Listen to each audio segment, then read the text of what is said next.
de suite par vous présenter brièvement l'ALEC, donc ALEC qui organise ce défi alimentation. ALEC Saint-Quentin-en-Yvelines, donc ALEC ça veut dire Agence locale de l'énergie et du climat de Saint-Quentin-en-Yvelines. Notre objectif en tant qu'association, nous on est une association, on existe depuis un peu plus de 20 ans, on a été créé à l'initiative de la communauté d'agglomération de Saint-Quentin-en-Yvelines et donc l'objectif principal, voilà, ça va être de promouvoir et d'accompagner la transition énergétique au sens large, en touchant un maximum de sujets possibles, et donc d'accompagner cette lutte contre le changement climatique. Nos actions, elles vont se distinguer en deux grands thèmes principaux. Donc, on va avoir d'une part le conseil et l'accompagnement aux particuliers, notamment pour tout ce qui est rénovation énergétique. Donc, on porte l'espace France Rénov, qui est l'espace de conseil aux particuliers pour l'amélioration énergétique des logements. Mais notre conseil il va être également à destination des copropriétés, des collectivités, des entreprises également. Et puis, donc, un deuxième volet qui va concerner plutôt tout ce qui est information, sensibilisation, donc à la fois du grand public, mais aussi des professionnels, enfin, encore une fois, d'un public varié.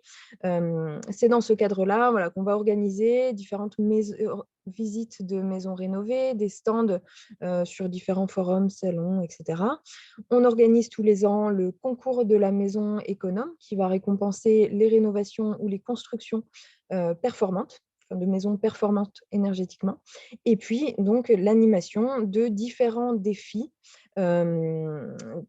sur lesquels je vais rentrer un peu plus en détail. Donc, les défis, donc on appelle ça les défis DECLIX. DECLIX qui veut dire donc, défis citoyens locaux d'implication pour le climat et la sobriété. Rien que ça. Donc, à l'ALEC, on anime 3 défis depuis cette année avec ce nouveau défi alimentation. Le plus ancien qui est le défi énergie et eau qui a lieu tous les ans donc, pendant la période hivernale. Donc, cette année, il a eu lieu du 1er décembre au 31 mars. Il s'est clôturé hier. Le but de ce défi, ça va être de réduire sa consommation énergétique avec un objectif de 8% de réduction des consommations grâce à un changement d'habitude, à la mise en place d'éco-gestes au quotidien. Mais sans gros travaux d'amélioration énergétique.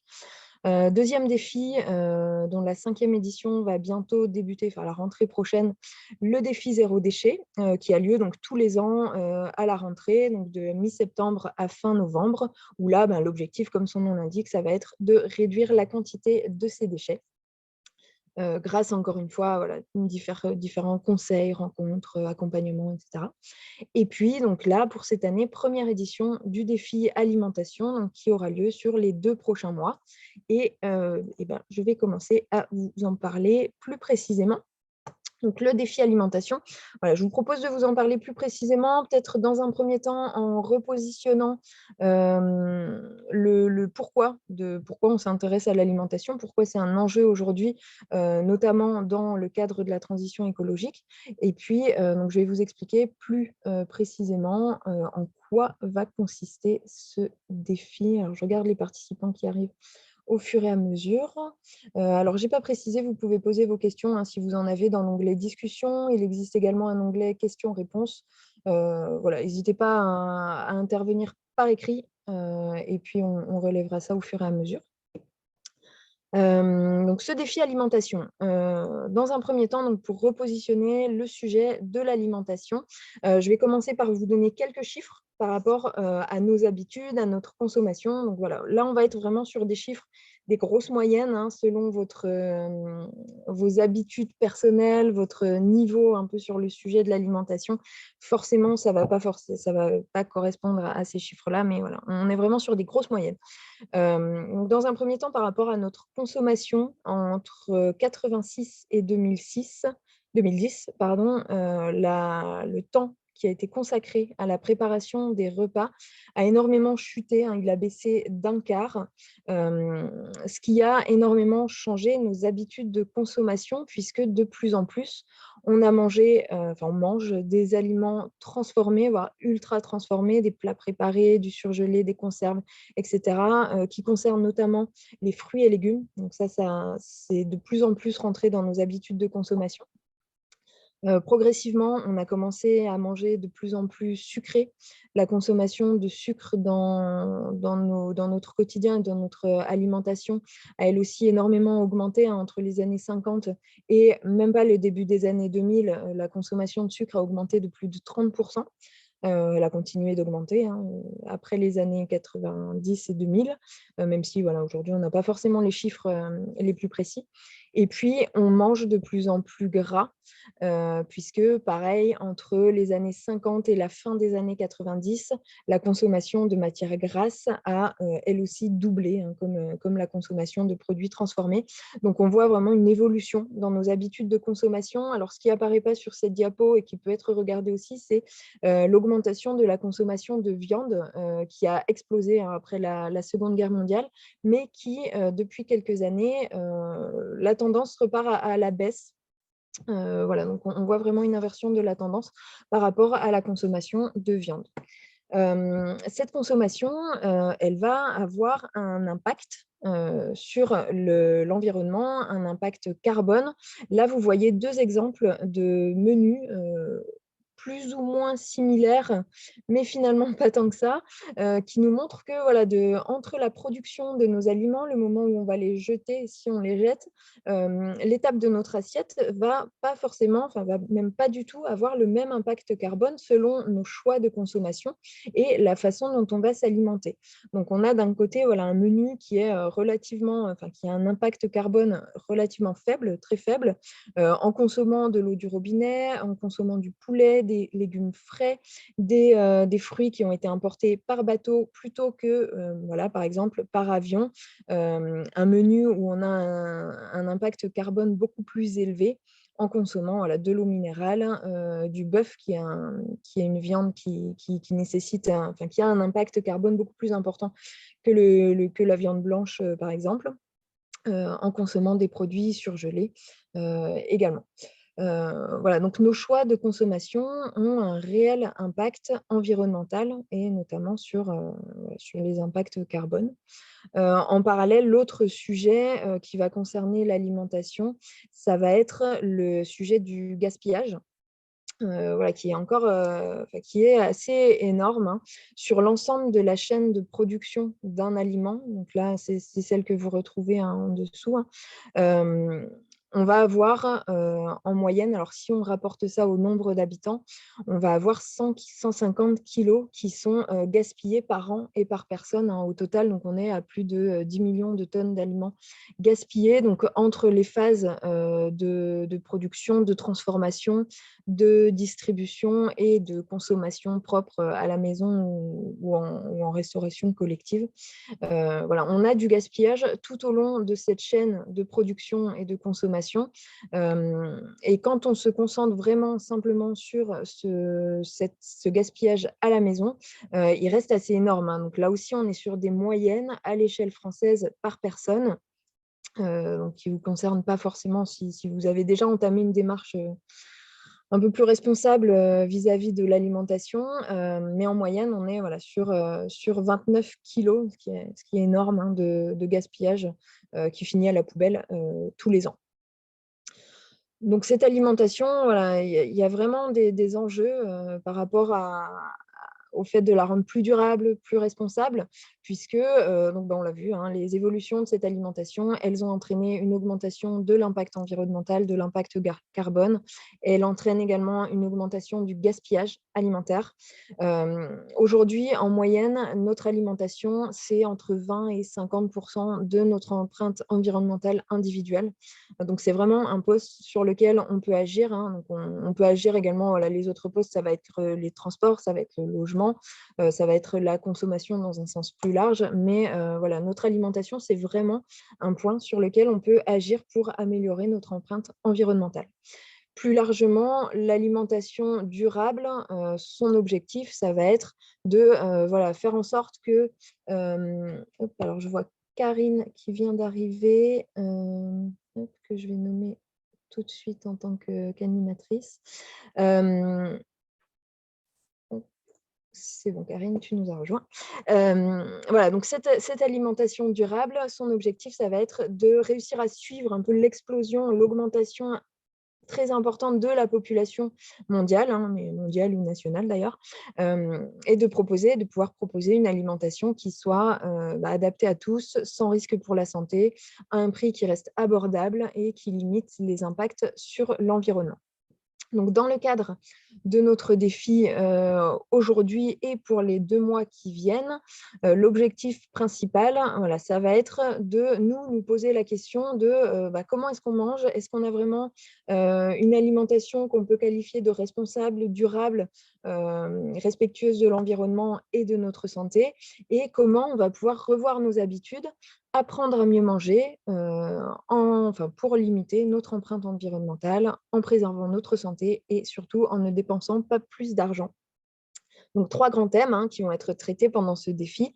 La question de notre régime alimentaire, qu'est-ce qu'on mange exactement? Comment on peut changer ses habitudes? Qu'est-ce qu'on peut manger d'autre? Comment déjà on peut prendre conscience aussi de ce qu'on mange et de l'impact environnemental qu'a notre alimentation. Deuxième thème, ça va être sur la provenance de nos aliments, puisque ça aussi, ça a un énorme impact environnemental et puis même économique sur le sujet de l'alimentation. Et puis, donc, en traitant évidemment ce sujet du gaspillage alimentaire. Donc voilà, avec certains thèmes de ce défi qui vont plutôt traiter du gaspillage alimentaire. Même si tous les 3 sont reliés évidemment et vont forcément un peu dépasser le sujet de l'alimentation, puisqu'on va forcément parler de réduction des déchets en même temps, par exemple. Enfin, voilà, tous les sujets de la transition écologique sont liés. L'alimentation, ça va être notre porte d'entrée pour ce défi, mais forcément, ça va aller un peu au-delà. Donc concrètement, pour ce défi, dans un premier temps, donc ça, vous le connaissez, je voulais simplement revenir sur la plateforme Declix. La plateforme Declix, donc c'est la plateforme sur laquelle vous vous êtes inscrits pour participer au défi, sur laquelle vous avez normalement tous un compte à présent. Cette plateforme, ça va vraiment être l'outil principal de participation, de suivi de ce défi. Donc, vous avez votre compte, vous y retrouverez toutes vos informations et toutes les informations de façon générale du défi. Donc vous retrouverez les informations générales, le planning, les ressources, vous retrouverez les présentations. Voilà, typiquement, cette présentation, elle sera disponible sur la plateforme ensuite, l'enregistrement également. Vous retrouverez différentes ressources et puis vous aurez accès à vos espaces, donc aux défis auxquels vous participez. Alors, soit vous avez déjà participé à des défis et vous pouvez retrouver ça dans l'historique, soit vous participez aujourd'hui au défi alimentation et vous aurez accès à ce défi via cette plateforme. Vous retrouverez les actualités, les événements et puis quelques d'autres ressources pour apprendre toujours plus sur les différents thèmes. Donc dans votre espace, vous retrouvez toutes vos informations, donc la synthèse, avec ça on y reviendra, les diagnostics, les challenges, etc. La composition de votre foyer. Donc là, vous retrouvez, alors je vais pointer ça. Vous retrouverez donc les synthèses, les informations concernant votre foyer, le diagnostic, on y reviendra, et puis toujours donc les actualités qui seront publiées au fur et à mesure, et puis les événements qui concerneront alors soit le défi directement, soit les événements plus particulièrement des associations partenaires. Donc voilà, la plateforme Declix à bien conserver, conservez bien vos identifiants, votre mot de passe, tout se passera sur cette plateforme. Le défi alimentation, comment il va se passer? Donc ce défi, il va durer 8 semaines, 2 mois, il commence ce soir et il se clôturera le 31 mai. Donc on va avoir différentes étapes. Là, dès maintenant, vous pouvez commencer à remplir, si ce n'est pas déjà fait, j'ai vu que certains d'entre vous avaient déjà rempli les indications, vous pouvez commencer à remplir les informations qui concernent, dans un premier temps, votre foyer. Donc en cliquant sur ce bouton, normalement, quand vous rentrez dans votre espace, vous pouvez commencer par renseigner les informations de votre foyer, donc qui vont concerner le nombre d'habitants, les équipements de la cuisine, si vous avez des régimes particuliers, etc. Vous pouvez tout renseigner dans cet onglet-là. Ensuite, deuxième étape, et ça aussi certains d'entre vous l'ont déjà fait, mais ça va être vraiment la porte d'entrée dans ce défi. Vous pourrez compléter votre diagnostic initial. Donc ce diagnostic, il va permettre d'évaluer un peu vos habitudes, vos pratiques aujourd'hui. actuellement pour avoir voilà, vraiment un point de départ et pouvoir mesurer la progression tout au long du défi, puisque ce diagnostic initial sera complété à la fin du défi, fin mai, par un diagnostic final qui vous permettra de comparer et de voir ce que vous avez appris et les avancées qui ont été permises par ce défi. Donc, ce diagnostic, vous pouvez le remplir voilà, sur la plateforme toujours. Donc, vous verrez, il y a différentes questions auxquelles répondre qui vont concerner différents chapitres, donc ça va être dissocié en différents chapitres, 5 chapitres sur les modes d'approvisionnement, les manières de cuisiner, le contenu des assiettes, le gaspillage et votre façon de consommer à l'extérieur. Voilà. Et tout ça, ça va vous donner un score, un nombre de points et ouais, un score sur, en nombre de poireaux, sachant que 3 poireaux, on est déjà plutôt bon en termes d'alimentation, même si voilà, il y a toujours des choses à apprendre et dans tous les cas, les échanges entre participants pourront dans tous les cas permettre d'apprendre. Mais voilà, ça vous permet de vous positionner un petit peu avant de rentrer vraiment dans le vif du sujet et d'attaquer ce défi. Alors ce défi, sur les 8 prochaines semaines, comment il va se passer? Il va se passer semaine après semaine en relevant des challenges tous les dimanches. Vous allez recevoir par mail et donc sur la plateforme Déclics, encore une fois, un challenge à réaliser, à relever pendant la semaine qui arrive. Donc, ce challenge, voilà, vous allez le recevoir le dimanche. Vous aurez la semaine pour le mettre en place, idéalement pour le prolonger, évidemment, après la semaine. À chaque fois que vous recevrez un challenge, vous serez, ce challenge sera accompagné sur la plateforme de différents documents, de différentes informations qui vous accompagneront dans la réalisation de ce challenge. Donc, seront notés les objectifs plus détaillés du challenge, quelques chiffres clés pour bien recomprendre les enjeux du sujet de la semaine, des conseils évidemment pour le mettre en place et puis des ressources complémentaires pour aller plus loin et pour ne pas être démunis évidemment selon tel ou tel thème. Une fois la semaine écoulée, donc le dimanche suivant, vous recevez un nouveau challenge. Alors évidemment, 8 semaines, 8 challenges. Et puis également un formulaire de validation. Ce formulaire de validation, il vous permettra de gagner des points en le remplissant, puisque c'est à ce moment-là que vous pourrez dire oui, j'ai rempli le challenge, j'ai relevé le challenge, non, j'ai pas relevé le challenge, c'était trop dur pour moi. Et bien entendu, avec des niveaux intermédiaires, hein, c'est pas soit on réussit pas, mais voilà, pour mesurer un peu votre réussite. Et cette réussite vous fera gagner des points et on pourra voilà, faire le bilan tous ensemble des points que vous avez remportés tout au long du défi. Le premier défi, donc, il va commencer ce dimanche, le 3 avril. Alors, je peux déjà vous l'annoncer. Le premier défi, il va concerner, sur le thème du gaspillage, entre autres, puisque le premier défi va être de planifier tous les repas de sa semaine et de faire les courses en conséquence.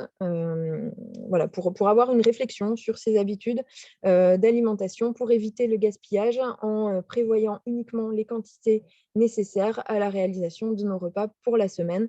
Donc, sur cette plateforme Déclics, voilà, vous aurez des objectifs plus détaillés, les chiffres clés par rapport au gaspillage alimentaire notamment, les conseils pour mettre ça en place pendant la semaine, et puis des ressources complémentaires, alors notamment pour ce challenge-là, un semainier, une petite fiche que vous pourrez imprimer ou compléter sur votre ordinateur pour définir vos menus de la semaine et puis prévoir votre liste de courses en conséquence. Ça, c'est le premier. Et puis, au fur et à mesure, vous pourrez découvrir les différents challenges qui vous seront proposés. Donc globalement, le planning voilà, de ces 2 mois qui s'annoncent, donc le mois de mars là, qu'on vient de clôturer donc avec l'ouverture des inscriptions, vous avez donc déjà créé votre compte Déclics et vous vous êtes inscrit à ce défi. Là, comme je vous le disais, voilà, si ce n'est pas encore fait, vous pouvez renseigner les informations de votre foyer et compléter le diagnostic initial. Et puis, donc, à partir de ce dimanche, vous recevrez tous les dimanches un nouveau challenge que vous pourrez relever pendant la semaine et valider à la fin de la semaine avant de repartir pour un tour. Tout ça jusqu'à fin mai, le 31 mai, date de fin du défi. En parallèle, on se retrouvera en vrai, en présentiel, tous ensemble, à la mi-parcours. Donc la date n'est pas encore définie, entre fin avril, début mai.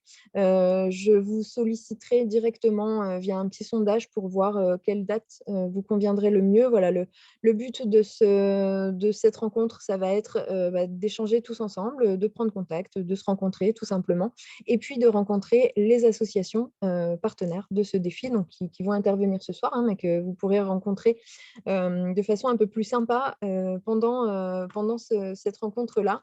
Et puis, juin, on prévoit évidemment un événement de clôture qui, là aussi, sera l'occasion de se retrouver tous ensemble et puis de faire le point vraiment sur ce défi, de voir ce qui a été fait, les difficultés, d'échanger ensemble, de voir ce qui sera amené à continuer, les nouvelles habitudes que vous avez réussi à mettre en place et de faire voilà, le point tous ensemble de la façon la plus conviviale possible. Voilà, globalement, sur le défi, je fais un petit focus également sur la possibilité de participer en équipe. Les défis d'Eclix, ils se font la plupart du temps en équipe. Pour celui-ci, voilà, on a laissé la possibilité soit de le mener en équipe, soit de le faire individuellement, même si, évidemment, on trouve ça plus sympa et peut-être un peu plus motivant, oui, dans tous les cas, de le faire en équipe. Alors, je vois que Sandrine est arrivée, je vais la nommer en animateur également. Voilà, donc l'équipe, donc elle peut se faire avec plusieurs foyers, entre 3 et 10 foyers en général, c'est une bonne moyenne. 5 foyers, c'est une équipe qui est plutôt pas mal. Chaque équipe a un référent qui voilà, est là pour mobiliser son équipe, maintenir vraiment le lien entre tous les foyers, organiser des petites rencontres un peu plus ponctuellement en dehors des grosses rencontres prévues dans le cadre du défi. Voilà, le référent impulse une dynamique et vraiment un relais entre nous, l'ALEC et son équipe. Donc, il y a déjà différentes équipes qui ont été composées. Si vous n'êtes pas dans une équipe, c'est tout à fait possible d'en créer une. Alors, par secteur géographique, par exemple, ça, c'est tout à fait possible. Par ville, hein, vous êtes plusieurs de même ville sans forcément vous connaître. Mais si vous avez envie voilà, de rencontrer un peu vos voisins, de créer une équipe avec eux, c'est tout à fait possible. Pour ça, je vous invite à m'envoyer un mail directement en me disant que voilà, vous êtes intéressé par une participation en équipe. Et puis moi, je ferai en sorte de vous mettre en contact avec d'autres personnes à proximité, idéalement, mais pas forcément, de vous pour voilà, pouvoir mener ce défi tous ensemble et puis se soutenir et s'entraider, partager un peu plus tous ensemble. Je ne vais pas aller plus loin pour le moment. Dans tous les cas, vous pourrez me recontacter si vous avez d'autres questions plus concrètes vraiment sur ce défi. Je vais passer la parole aux associations partenaires. Donc aujourd'hui, on a une dizaine d'associations et acteurs locaux qui sont partenaires de ce défi. Donc, je vais passer la parole à chacune d'entre elles pour que voilà, elles vous présentent un petit peu ce qu'elles font, leurs actions, leurs liens avec le thème de l'alimentation. Et dans tous les cas, vous serez amenés à les recroiser, à les rencontrer lors de nos prochaines rencontres. Alors, on commence avec les Pousses de Versailles. Angela, si tu es là. Je suis là. Est-ce Oui. que vous m'entendez? On t'entend, oui. Par contre, voilà. Donc, merci beaucoup, Morgane. Merci beaucoup de l'organisation de ce défi et pour nous mettre en lien tous ensemble. Je me sens bien enthousiaste et bien motivée. Aujourd'hui, nous sommes présents ici avec Samuel et nous faisons partie des Pousses de Versailles, très largement inspirés par le mouvement national des colibris créé par Pierre Rabhi.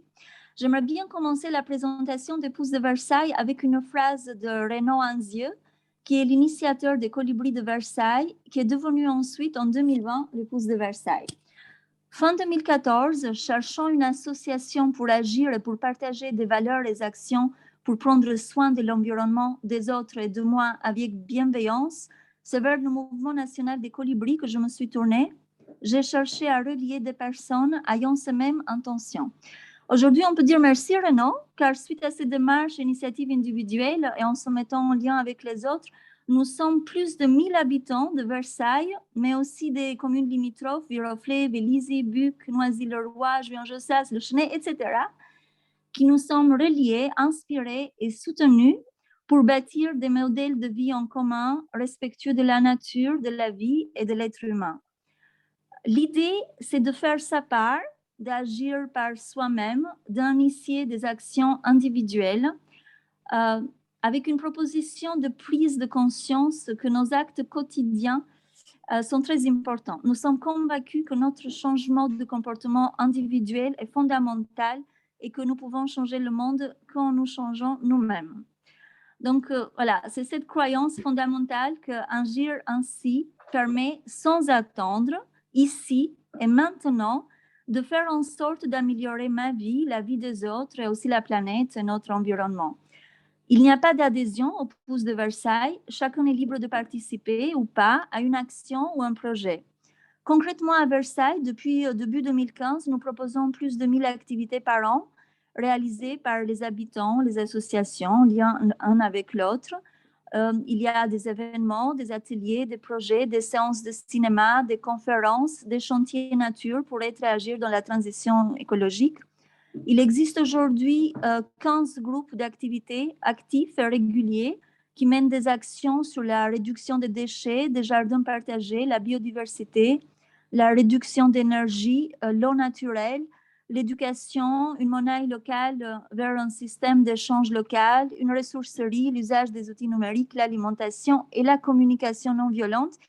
Alors, toutes ces activités, ils sont disponibles sur notre site. Il n'y a pas, voilà, je vous donne le nom du site à la fin.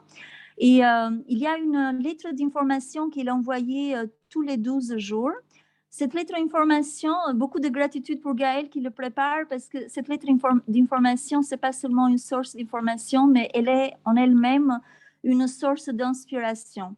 En regardant tout ce qui se passe autour de nous, ça donne de l'espoir, on voit que ça bouge, que nous ne sommes pas seuls. Le colibri, il n'est pas tout seul. Ça encourage de pouvoir ramener les gouttes d'eau, pas seulement pour essayer d'éteindre le feu, mais aussi pour nourrir la vie et de le voir fleurir. De planter les graines dans les jardins partagés, mais aussi dans nos cœurs et dans nos pensées. Concrètement, plus particulièrement à l'alimentation, tout d'abord, c'est une démarche de prise de conscience que nos habitudes alimentaires, nos décisions alimentaires du quotidien, c'est un sujet existentiel. Et nous avons plusieurs axes démarrés depuis 2014. Apprendre à produire nous-mêmes à travers la création ou le soutien d'une dizaine de jardins partagés. Il y a la liste, la localisation et les horaires sur notre site. Nous soutenons les AMAP locales, dont les 3 Versaillaises, Clagny, Montreuil et Saint-Louis, et les produits sont délicieux. Un groupe d'une dizaine d'habitants depuis 3 ans organise des repas pour se partager des recettes de saison, parce qu'on s'est rendu compte que le sujet de l'alimentation, il revient toujours sur la table, même quand il y a des activités qui ne sont pas en lien avec l'alimentation. Nous soutenons l'antenne locale à Versailles avec Erika de l'association de l'école comestible. Excusez-moi, voilà. Après, nous organisons en octobre le Forum des métiers paysans dans un tiers-lieu à Versailles. Il y a un groupe de 170 signataires de notre manifeste pour la résilience alimentaire. En septembre, il y a un concert party. Bon, je ne veux pas vous dire toutes les activités parce qu'il y en a beaucoup, mais je vous invite vivement d'aller sur notre site. Alors, je ne sais pas comment faire apparaître le site sur ces colibris.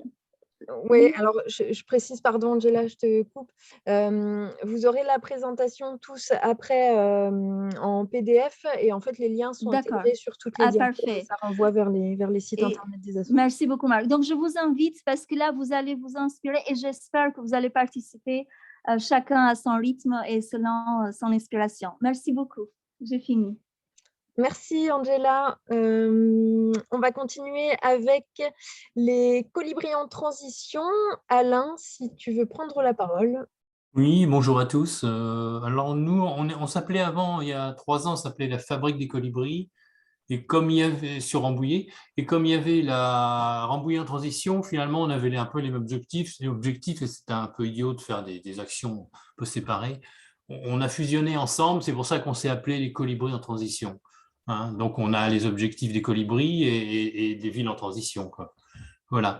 Alors, bon, on s'implique. Alors, effectivement, à l'origine, on essaye d'organiser les gens pour lancer des initiatives. On a créé, à partir du Répar Café qu'on organise, on a créé la ressourcerie et l'épicerie participative du Perret. Bon, maintenant, ils sont en association, ils marchent par eux-mêmes, quoi. Et donc, on continue à faire des actions. Là, on est en train de créer un écolobus pour faire de la transition dans les villages des Yvelines Sud. Ensuite, on s'implique aussi dans la vie citoyenne, sur l'énergie territoriale, quelle énergie sur le territoire, sur la santé, enfin sur différents événements citoyens, quoi. On n'est pas trop impliqué par contre dans l'alimentation, et ça sera peut-être l'occasion effectivement de plus s'impliquer. Bon, ben voilà, je vais pas trop. Sinon, on a différents projets, genre on avait fait un broyeur de végétaux qu'on avait d'après une subvention du PNR. Donc, il y a 2 broyeurs de végétaux qui circulent sur l'Yvelines Sud aussi.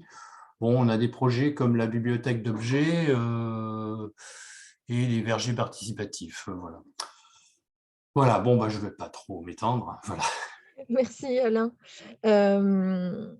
Au prochain, Karine pour Village d'Yvelines en transition.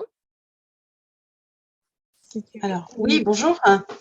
Vous m'entendez? Oui, très bien, vas-y. Alors, comme Angèle et Alain ont déjà bien expliqué le principe des associations, des villes en transition et aussi des colibris, je ne vais pas revenir sur ces points-là. Donc, en fait, nous, on est une association qui est basée sur Villiers, Saint-Frédéric, Nauf-le-Château, Joire-Pontchartrain, Saint-Germain-de-la-Grange, donc les petits villages en bordure de Saint-Quentin en Yvelines, et éventuellement les petits villages alentours qui n'ont pas la chance d'avoir une association de transition chez eux. Et donc, on travaille sur tous les mêmes sujets que les autres associations de type Colibri et villages et de villes en transition. Donc, ce que je vais mettre l'accent, c'est sur les 2 événements liés à l'alimentation qu'on va faire pendant les 15 jours. On a donc un troc de… on a d'abord une première sortie pour aller ramasser des plantes sauvages. On a des personnes qui sont un petit peu experts là-dessus et donc qui ont des vertus soit médicinales ou soit qui sont comestibles. Donc, on va faire une cueillette de plantes nature. Donc, ça, c'est samedi 9 avril. Et le deuxième événement qu'on organise en lien avec l'alimentation, c'est le 14 mai. Et là, ça sera un troc de plantes. Sinon, habituellement, on fait des ateliers du type, justement, on apprend à faire des cuisines véganes, la cuisine végane. On a fait des ateliers autour de l'alimentation et aussi de l'énergie, par exemple, sur les cocottes norvégiennes. Donc, c'est un mode de cuisson alternatif. On peut faire, le dernier atelier qu'on a fait, c'est sur la conservation des légumes. Donc, voilà, c'est assez exotique pour notre quotidien actuel. En tout cas, ce n'est pas forcément des ateliers qui sont… courants, des pratiques qui sont courantes actuellement, mais qui peut-être le deviendront à terme, quoi. Donc voilà, je passe la parole au suivant. Merci Karine. Et le suivant, donc pour les villes en transition toujours, Jean-Luc pour ski en transition. Oui, bonjour à toutes et à tous. Effectivement, j'ai enchaîné avec Saint-Quentin, ski en transition. Les villes en transition sont présentes. Le mouvement des villes en transition, visiblement, est présent largement dans les Yvelines, en tout cas dans notre partie des Yvelines. Donc, nous, on est sur le territoire de Saint-Quentin en Yvelines, les 12 communes. La particularité de ski en transition, c'est d'initier des projets, de les porter et puis après d'essaimer. Donc, on a eu de cette manière-là Manie en transition qui a essaimé. On a eu aussi, alors c'était en marge de Saint-Quentin, mais c'était le verger de Saint-Rémy-les-Chevreuses avec Yvette Vallée en transition. Donc, on organise aussi chaque année sur Saint-Quentin-en-Yvelines la fête des possibles, fin septembre, début octobre. La prochaine, retenez-la dans vos agendas, c'est le 1er octobre 2022. Et puis, donc, je voulais dire aussi qu'on faisait partie d'un collectif plus large qui est Ski Pousse. Ski Pousse qui rassemble toutes les associations qui travaillent sur le champ de l'alimentation et de l'agriculture de proximité et saine sur Saint-Quentin-en-Yvelines. Et puis, notre projet phare actuellement chez Ski en Transition, c'est le verger participatif de la Sourderie. Alors, on n'est pas des noms... On n'a pas un nombre de participants aussi important que Pousse de Versailles. Hein. On n'est pas à 1000 participants, on est à 140 personnes intéressées pour le verger de la Sourderie. On trouve que c'est déjà pas si mal. Donc, pour un des premiers vergers participatifs sur Saint-Quentin-en-Yvelines, sachant qu'il y en a un deuxième aussi sur Coignières qui démarre. Voilà, et donc on a un site internet pour le vergerdelasourderie.fr, vergerdelasourderie.fr. Voilà, je pense que j'ai dit l'essentiel.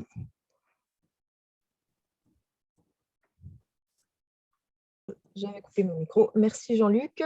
On continue encore avec les villes en transition avec Guy pour Plaisir en transition.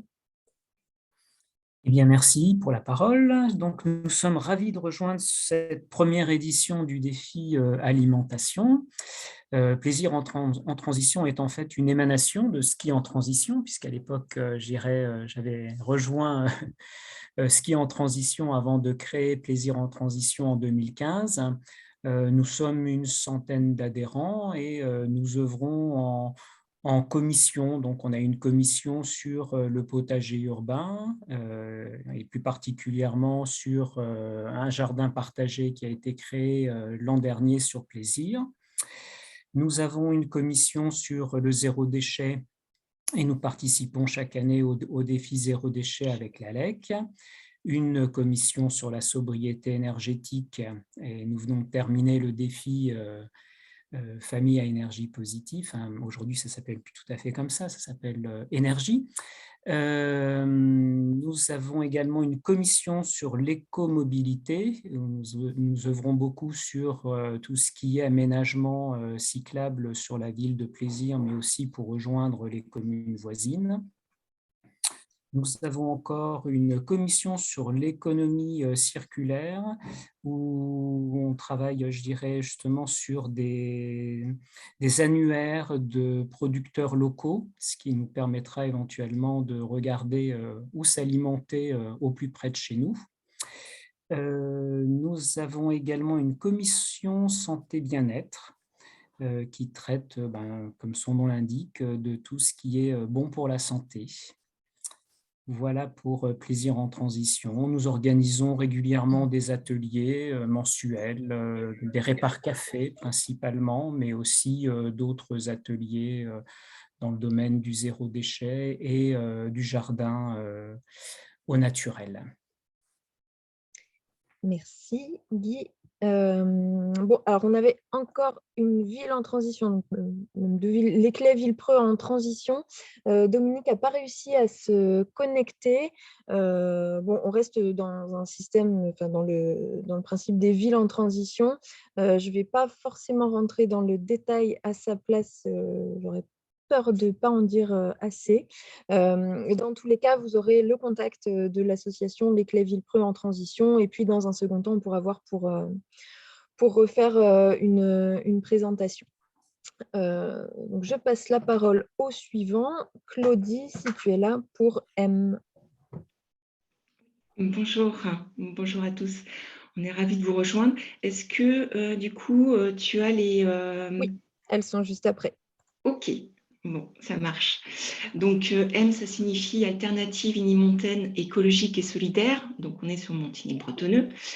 Et on a pour objectif d'engager, de proposer et de soutenir des actions citoyennes suivant les 3 thèmes qu'on voit, donc la démocratie participative, la transition écologique et la solidarité, le vivre ensemble. Donc, en termes d'alimentation, on peut passer sur la deuxième, s'il vous plaît. Je commence par en haut. En fait,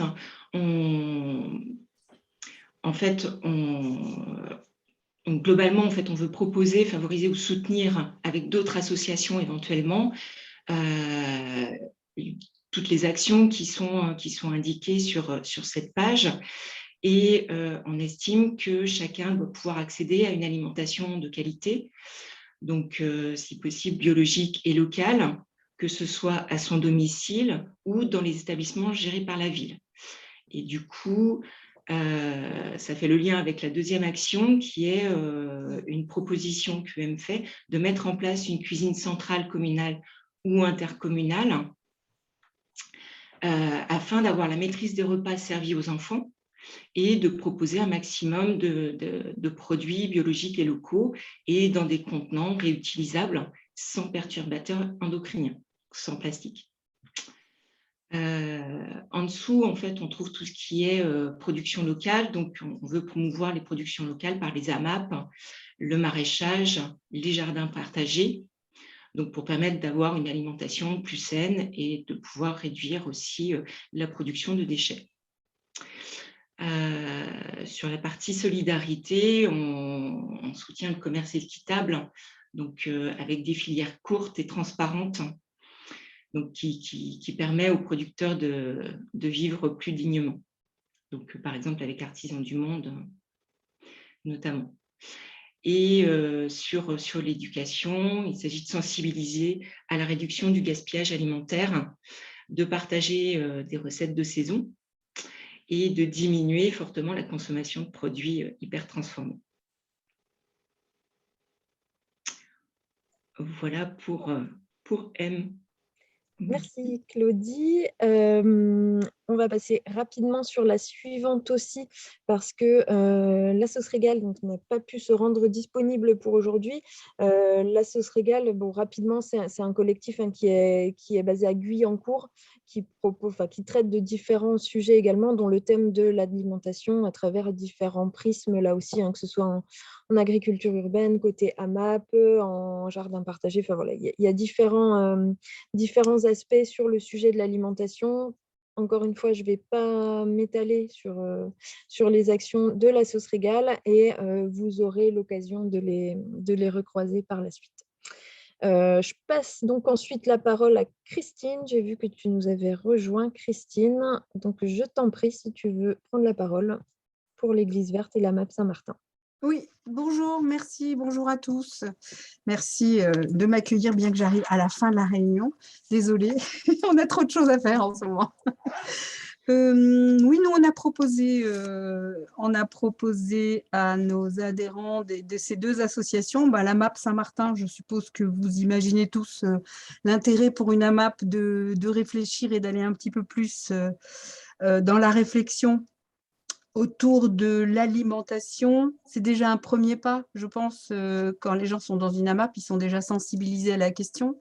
Ce qu'ils peuvent apprendre à faire, c'est aller plus loin, voir qu'est-ce qu'ils achètent en dehors de la MAP, comment ils remplissent leur assiette. Je crois que c'est ça que vous dites, Morgane. Qu'est-ce que je mets dans mon assiette? Quelque chose comme ça. Voilà.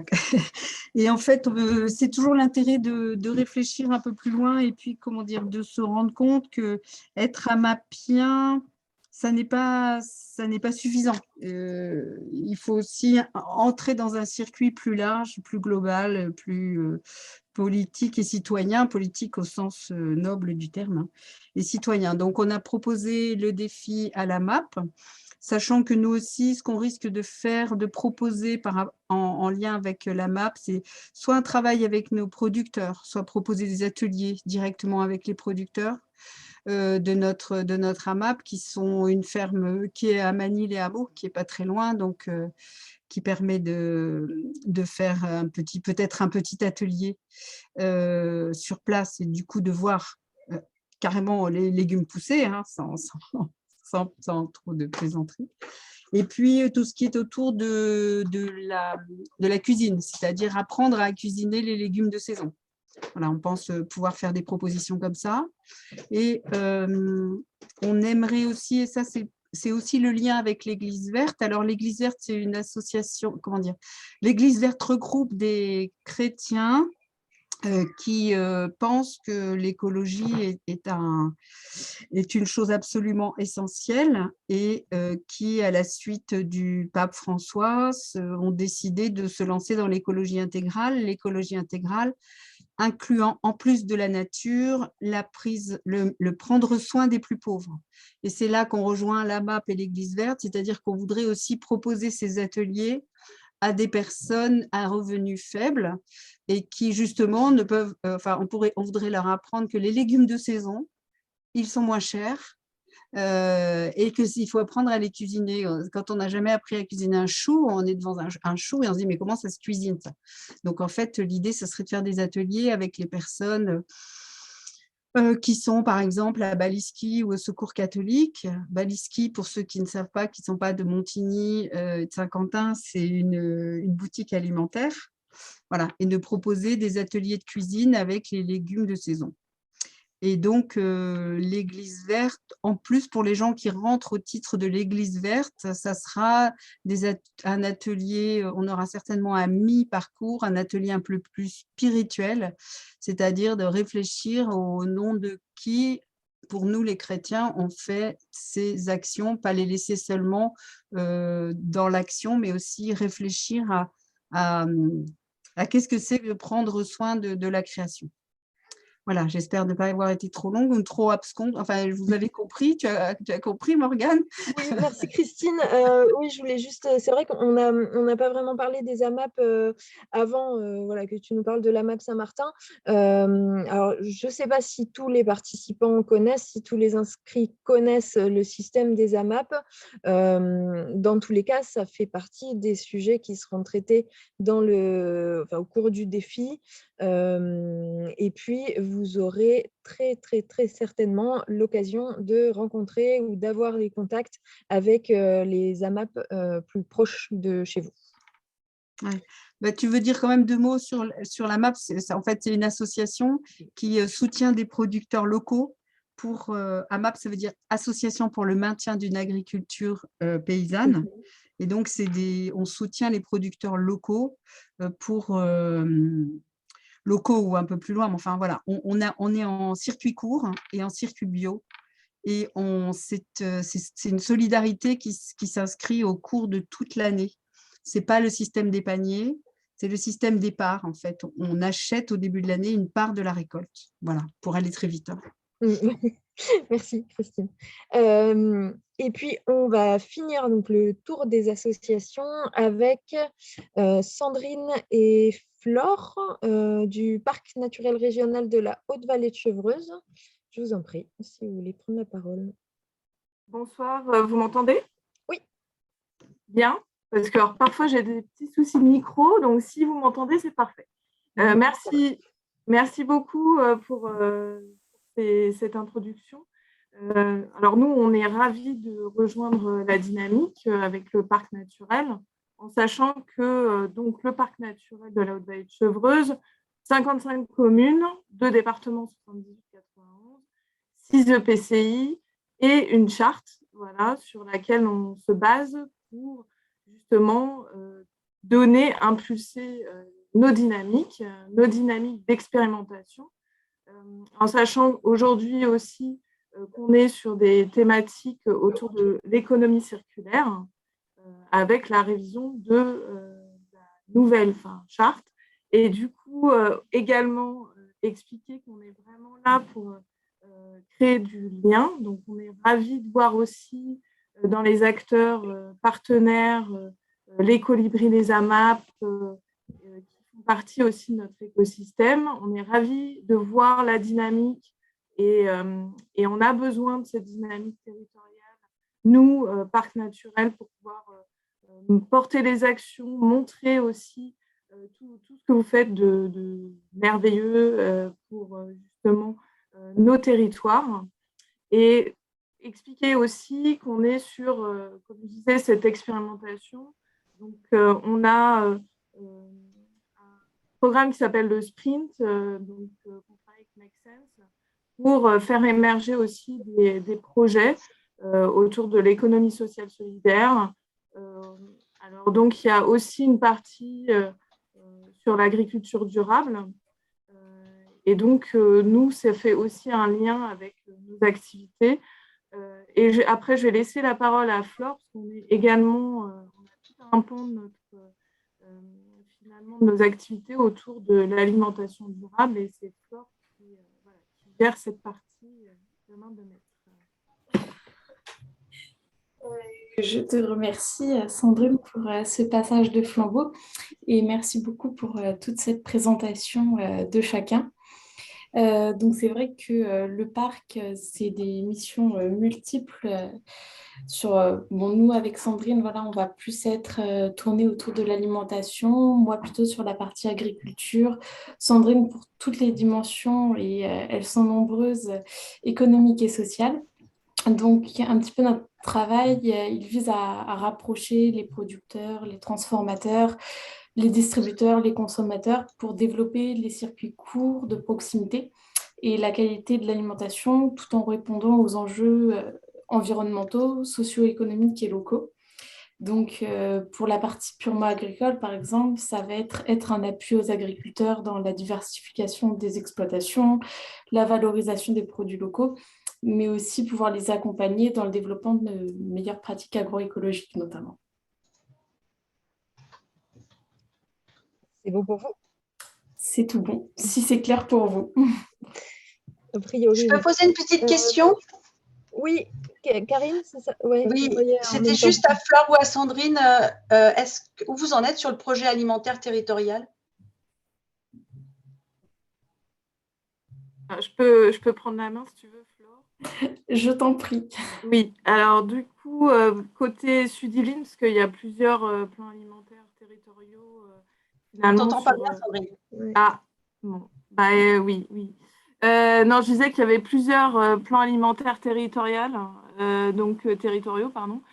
Du coup, il y en a un côté Saint-Quentin en Yvelines. Il y en a un Sud-Yvelines et il y en a un, alors par rapport au parc, côté Essonne. Celui côté Sud-Yvelines, pour le moment, il est en stand-by parce qu'on a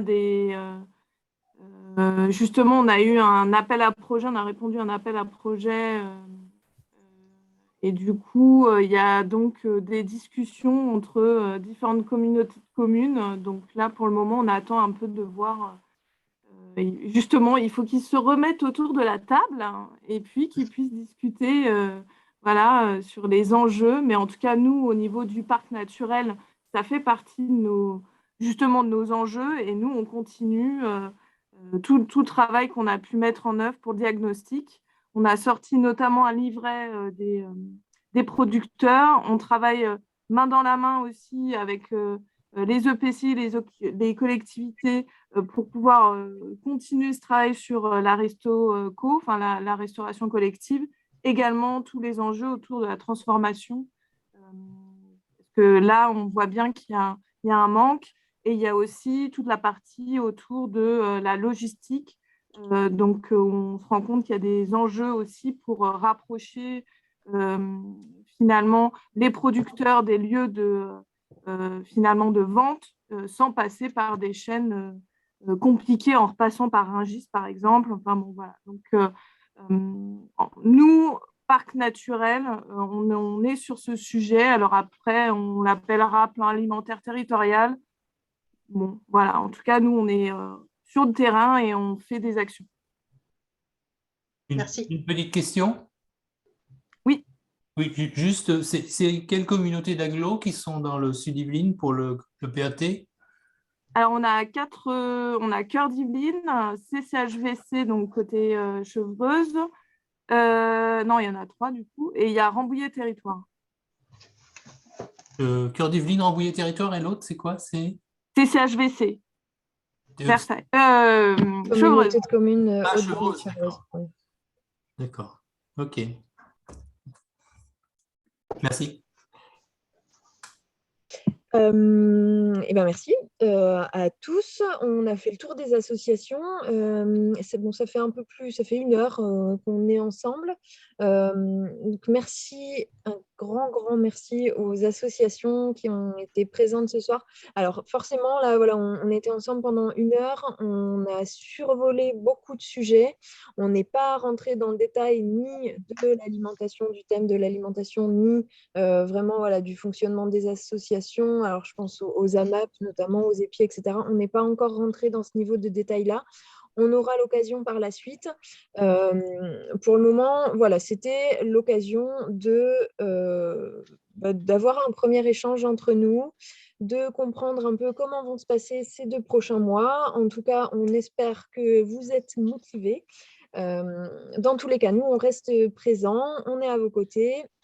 Vous pouvez nous contacter, me contacter directement, soit par mail, soit par téléphone. On fera en sorte d'être tous ensemble, d'avancer tous ensemble dans ce défi et l'ALEC sera à vos côtés. N'oubliez pas donc la plateforme Déclics pour suivre vraiment tout le défi. Il existe un groupe Facebook également que vous pouvez rejoindre. Donc, vous aurez le lien voilà, sur la présentation. Alors, vous pouvez le trouver directement. Il s'appelle Défi Alimentation Sud-Yvelines.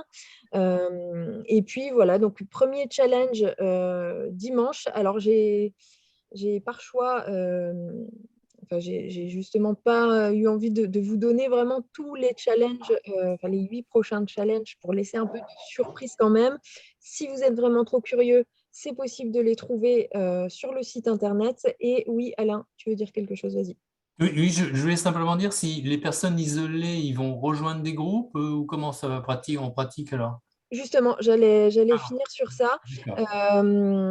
Vous pouvez, donc ouais, tout le monde peut continuer le défi ou commencer le défi, mener le défi de façon individuelle s'ils préfèrent. Si certaines personnes ont envie de rencontrer justement d'autres personnes qui souhaitent s'impliquer sur ce sujet, que ce soit autour de chez eux ou pas, faites-le savoir. N'hésitez pas à me faire remonter ça. On pourra faire en sorte de composer des équipes avec les personnes qui ont envie de se rejoindre. Et puis, alors... si vous voulez tous un peu dans les associations repréciser, mais vous êtes beaucoup à avoir des équipes déjà pour vos associations. Si vous voulez préciser que certains, que les portes sont ouvertes pour rejoindre ces équipes, n'hésitez pas. Alors je pense à toi Alain qui a une équipe pour les colibris, une équipe Village d'Yvelines en transition, Plaisir en transition, Église verte, AMAP Saint-Martin. Il y a différentes équipes qui ont déjà été créées. Donc voilà, oui. Non, mais par exemple, moi, non, j'ai pas vraiment une équipe encore, mais c'est parce que je pensais qu'il y avait des gens de Rambouillet, sa région, qui pourraient nous rejoindre, quoi, mais qu'on ne connaît pas, quoi. Oui, Voilà. tout à fait. Alors, officiellement, il y a une équipe sur la plateforme Déclics avec toi et 2 autres personnes, je crois. Vous êtes 3. Mais après, voilà, justement, la première étape, ça va être un peu de mouliner tout ça. Je vais tout centraliser. Donc, si vous avez envie de vous intégrer à une équipe, je vais essayer de trouver l'équipe la plus proche de chez vous. Les référents d'équipe peuvent me contacter aussi pour me dire, voilà, nous, on accueille des gens avec plaisir dans notre équipe. Voilà, là, c'est vraiment du moulinage un peu interne. Mais envoyez-moi des mails, faites-moi savoir vos envies, vos besoins, etc. Et puis, je centraliserai tout ça et on pourra organiser des équipes comme ça. Dans tous les cas, voilà, le but des équipes, après, c'est d'être un peu autonome et puis d'avoir des échanges plus approfondis, quoi. C'est vrai que l'ALEC est là pour encadrer le défi, pour l'animer, etc. Forcément, on va pas... Alors, je ne sais plus si j'ai précisé, mais on est presque une centaine de participants. Donc voilà, on ne va pas pouvoir accompagner individuellement chaque participant. Et c'est aussi pour ça que les équipes sont là, de façon à avoir des petits groupes où les liens sont plus faciles et où on communique plus simplement et on peut se motiver tous ensemble.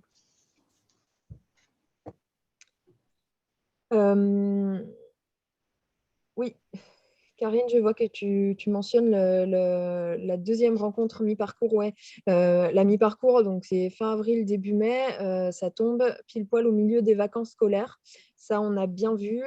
C'est pour ça que, je ne sais pas si tu étais là quand j'en parlais, mais je pense qu'on vous fera parvenir un sondage pour voir quelle date vous préférez, si c'est plutôt fin avril, avant les vacances, si c'est plutôt première quinzaine de mai après les vacances, si vous êtes tous disponibles pendant les vacances, mais ça, je ne pense pas trop. Oui, j'ai un peu du mal à y croire aussi. Oui, mais non, a priori, on serait plutôt sur première quinzaine de mai à la rentrée. Voilà, mais date à définir vraiment précisément. Alors, je vois une autre question. À quel mail on peut vous contacter? À celui qui s'affiche sur l'écran, donc défi au pluriel @alexki.org. C'est moi derrière cette adresse-là, donc je ferai en sorte de vous répondre au plus vite. Si vous avez des questions, n'hésitez pas, on peut prendre encore quelques minutes. Sinon, on va s'arrêter là pour aujourd'hui. Je vous remercie encore une fois aux intervenants associatifs d'avoir été présents. Je remercie aussi les spectateurs, les participants, d'une part pour vous être inscrits. J'espère qu'on va pouvoir profiter tous ensemble et puis se réunir pour ces 2 prochains événements, réussir à rassembler du monde et de passer des bons moments tous ensemble sur ce thème de l'alimentation. Dans tous les cas, voilà, vous recevrez dès dimanche le premier challenge. Je reste disponible, évidemment, si vous avez besoin de plus de conseils, de renseignements, etc. Surtout, n'hésitez pas. Je vois déjà les premiers mails qui commencent à arriver sur l'adresse défi. Voilà, vous pouvez nous contacter. On est là pour ça. Le but, c'est aussi d'échanger tous ensemble. Donc, le groupe Facebook est aussi fait pour ça. N'hésitez pas à publier dessus si vous avez des conseils, si vous avez des choses à partager, des recettes à partager. Voilà, l'avantage du groupe Facebook, c'est aussi que l'information n'est pas que descendante et que tout le monde peut participer et que tout le monde peut transmettre tout ce qu'il a à transmettre. Voilà, et bien écoutez, je ne vois pas de questions. Dans tous les cas, vous pourrez les poser par la suite. Je vous souhaite un excellent défi